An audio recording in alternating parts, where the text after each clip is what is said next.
Hola de nuevo amigos y bienvenidos a una nueva entrega de la colección videoseries Infográficos Altitud. Hoy os voy a contar cómo Paul Baker y Buskir entendían cuál podría ser la respuesta o cuál era la respuesta que ellos esperaban a los protocolos o los experimentos que llevaron a cabo con imposición de frío a habitantes de la población de Ñuñoa y al grupo de norteamericanos que acudieron en el verano del 65 a Ñuñoa. Ellos habían leído estudios previos, estudios preliminares, que ponían de manifiesto pues la posibilidad, como dijo Hamel en 1964, de que los habitantes de poblaciones remotas que vivían en la montaña tuvieran una respuesta al frío distinta a la que podrían tener los caucásicos que vivían a baja altitud o a nivel del mar. Esto también había sido corroborado por Buskir en el año 66, o fue reportado por Buskir en el año 66, un año antes de que se publicara este estudio en el año 67. Hay que entender una de las características fundamentales del altiplano es que existe una gran amplitud térmica. Evidentemente esto va a depender del nivel o el grado de elevación terrestre al que nos encontremos. Pero a la altitud de Ñuñoa las temperaturas pueden caer a 10 bajo cero durante la noche. En cambio, durante el mediodía se pueden alcanzar temperaturas de 15 a 20 grados centígrados. Otra de las características que por entonces, en los años 60, hacían pues peculiar la protección o no protección ante el frío medioambiental de los pobladores de la montaña en el altiplano eran que no tenían una fuente de combustible que permitiera, digamos, hacer de barrera ante ese frío medioambiental al que estaban expuestos. Con lo cual las únicas barreras que existían eran sus viviendas y su indumentaria, la ropa que vestían. Hay que entender que a 3.600 metros los nativos de la altitud, en este caso andinos de Chinchero, que era la población donde Paul Baker había investigado antes de ir a Ñuñoa, habían mostrado una mayor exposición al frío, especialmente en sus manos y pies, comparado a pobladores de nivel del mar europeos y norteamericanos. Recordarles, y esto ya lo dije en la segunda parte de este segundo episodio, que Paul Baker, antes de llegar a Ñuñoa, en el año 65, había estado investigando primero en Cuzco, a 3.700 metros de altitud, y posteriormente en una aldea de la provincia o de la región de Cusco, en Chinchero, a 3.700 metros de altitud. Para que ustedes lo entiendan, hay una zona divisoria de la región de Puno, que es donde se encuentra Ñuñoa, norte de la región de Puno, con la región de Cusco, que es el paso montañero de Labra la Raya, que está a 2.300 metros de altitud.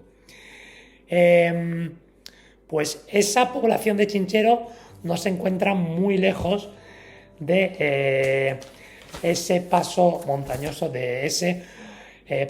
llamado Labra la Raya. En el año 66, Baker publicó un estudio de los que había llevado a cabo en Chinchero, donde comparaba, y en Cusco, en las dos poblaciones, donde comparó a cuatro grupos que se pusieron durante 2 horas a una temperatura bastante fresquita de 14 grados. Estos grupos lo conformaban. Un grupo era de habitantes de zonas rurales que vivían a una mayor elevación, a 4.100 metros de altitud. Otro grupo eran nativos de la altitud que residían o que habían residido en Cusco a 3.700 metros durante toda su vida. Otro grupo era de residentes de Cusco, pero que habían tenido ancestros europeos. Y otro grupo lo conformaban, entiendo que el grupo de investigadores que había permanecido en Cusco entre 1 y 6 meses.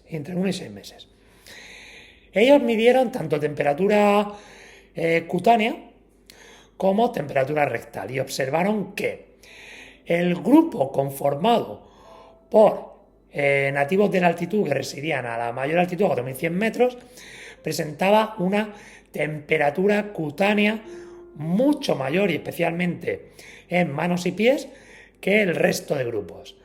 Además, había una tendencia, no habían diferencias significativas, es decir, no había una P menor a 0.05, pero había una tendencia a una mayor temperatura rectal en este grupo de nativos que vivía a la mayor altitud. Bueno, como sabemos, por otro lado, este experimento sobre fisiología termorreguladora se llevó a cabo en Ñuñoa con dos grupos. Un grupo que lo conformaban 28 habitantes de Ñuñoa, aunque luego posteriormente solo 26 participaron en el estudio, y otro grupo que lo conformaron 15 miembros de la Universidad Penn State. 6, como mencionamos en el estudio previo, eran atletas que representaban al equipo de pista de la Universidad de Penn State, y 9 eran tanto investigadores, entre los que estaban Baker y Busky dentro del grupo también de participantes, y estudiantes de posgrado. El estudio se llevó a cabo en la vivienda que mencioné en la entrada anterior, y se encuentra, acorde a Google Earth, a una altitud de 4.018 metros. En esta vivienda, además del laboratorio que formaron, que instalaron con los ciclográmetros Monarch, en el que realizaron diversos ejercicios incrementales, tanto maximales como submaximales, habían dos habitaciones para este estudio de exposición al frío. Una de las habitaciones la llamaron habitación preparatoria, prep room, en la que dos participantes, los estudios o los experimentos o el protocolo de exposición al frío se llevaba siempre por parejas, entraban y permanecían un tiempo, no se establece o no se especifica cuánto tiempo permanecieron ahí estos participantes, a una temperatura ambiente de 25 a 31 grados centígrados. Los investigadores tampoco especifican cómo ha aumentado la temperatura ambiente de esa habitación. En otra estancia anexa, llamada la habitación de la cámara del frío por los investigadores en la parte en la sección de material y métodos, los participantes entraban y se tumbaban durante 2 horas desnudos en una camilla, y la temperatura era de 10 grados en el caso del test que se realizó a menor temperatura y de 15,5 grados en el test que se realizó a mayor temperatura. Se realizaban un total de 3 tests. 2 tests a 10 grados centígrados y un test a 15 grados centígrados. En el segundo test, en el de 15 grados centígrados, no sabemos las razones, pero apenas hubieron participantes.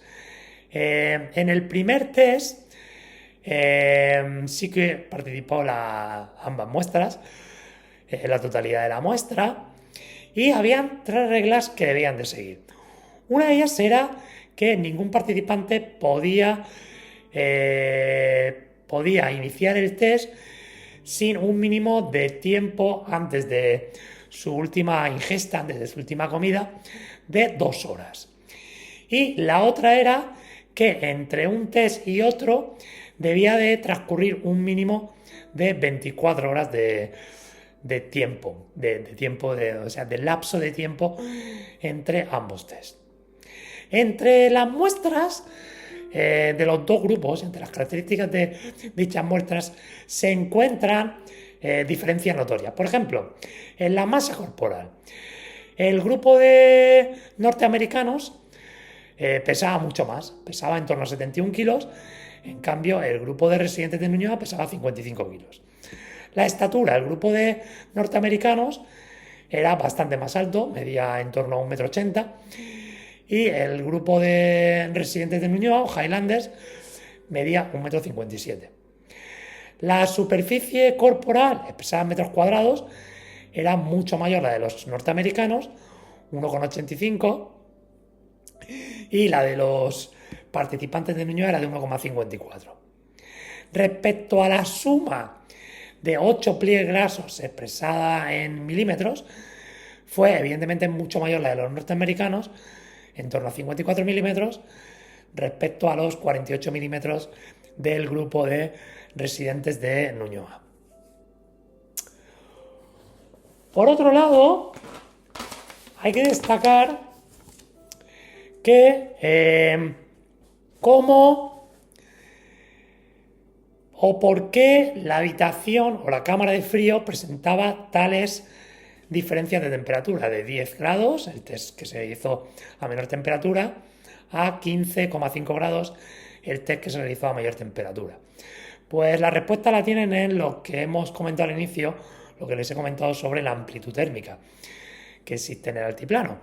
Con lo cual, los test se realizaron a las 10 de la mañana, los test a menor temperatura, y a las 3 de la tarde los test que se llevaron a cabo a mayor temperatura. Hay que entender que en enero, cuando se llevaron a cabo estos test, era el verano andino, con lo cual no se pillaban temperaturas extremadamente frías. Por otro lado, ¿qué variables se midieron durante estos test? En estos test se midió la temperatura rectal, se midió la temperatura cutánea con termorreceptores, que esto os lo he detallado, lo he explicado en las entradas que podéis leer en el blog quindiasana.wordpress.com, que se publicaron en el mes de septiembre del 2024. ¿Y en qué áreas corporales se midió la temperatura cutánea? Se midió en el pecho, en la frente, en brazo, en el dedo de la mano, en el muslo, en lo que es el tríceps o el gemelo, la pantorrilla, y en el dedo del pie. Calcularon mediante la ecuación de Barton y et al., publicada en 1955, la temperatura cutánea media ponderada, con los siguientes pesos o proporciones a cada una de esas áreas corporales: 0,30 al pecho, 0,20 a la frente, 0,175 al brazo, 0,05 al dedo de la mano, 0,15 al muslo, 0,075 a la pantorrilla y 0,05 al dedo del pie. También, mediante la ecuación de Barton y et al., publicada en ese mismo artículo, en el artículo que mencionaba previamente, calcularon el contenido calorífico o de calor corporal. Con esto solamente, en la ecuación incluían variables como la temperatura rectal o la temperatura cutánea ponderada multiplicado por la masa corporal. También midieron durante esas 2 horas, con sacos Douglas, midieron el consumo de oxígeno y la producción de dióxido de carbono. Y todas esas variables fueron registradas en intervalos de 4 minutos durante, como les he mencionado, las 2 horas que duró el protocolo. En la siguiente entrada les estaré hablando sobre los resultados que se obtuvieron en este test. Y bueno, aunque ya os haréis una idea con todos los estudios preliminares a este estudio que os he mencionado, cuyos resultados pues dejaron o reportaron una mayor temperatura corporal y una especialmente mayor temperatura cutánea, especialmente en manos y pies, en residentes de la altitud comparado a los caucásicos. Sin más, espero que os haya gustado este nuevo capítulo y bueno, espero que os suscribáis al canal y nos vemos en unos días con los resultados del estudio. Un abrazo a todos.